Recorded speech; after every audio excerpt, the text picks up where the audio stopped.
Ce projet de fin d'études s'intitule Relevé et modélisation 3D du tunnel du tram entre Rotonde et Halle. Il est effectué en partenariat avec la CTS. D'une longueur totale de 1400 mètres, ce tunnel, construit en 1994 et profond d'environ 15 mètres, n'a jamais fait l'objet de relevés depuis. La volonté de la part de la CTS de déterminer sa géométrie ainsi que sa position est à l'origine de ce projet. Celui-ci consiste donc à effectuer le levé lasergrammétrique du tunnel sur sa portion entre la station des Halles et la station Rotonde, suivi ensuite de sa modélisation 3D.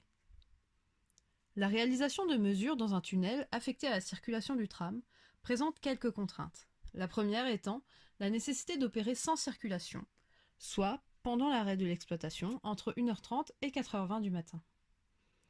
Il est donc primordial de préparer au mieux les interventions, celles-ci devant être réalisées en temps limité. Tous les levés ne pouvant être effectués en une seule nuit, les cibles utilisées pour le géoréférencement doivent pouvoir rester en place et résister au passage des trams. Ce levé s'articule autour de deux grandes étapes, un cheminement polygonal et un relevé au scanner laser. Le levé lasergrammétrique a nécessité 5 nuits d'intervention dans le tunnel, afin de finir l'acquisition complète. Le traitement des données acquises peuvent être divisés en plusieurs étapes. Tout d'abord, le calcul du cheminement polygonal, puis la consolidation des nuages de points, ainsi que leur géoréférencement et leur segmentation, et pour finir, la modélisation. Différentes modélisations 2D et 3D ont été proposées. La première est l'extraction des contours du tunnel en 2D et en 3D, afin de déterminer la position de celui-ci.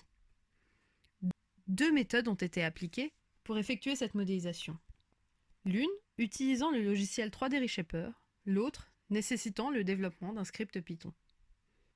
Un plan de récollement faisant l'inventaire des éléments présents dans le tunnel a été réalisé.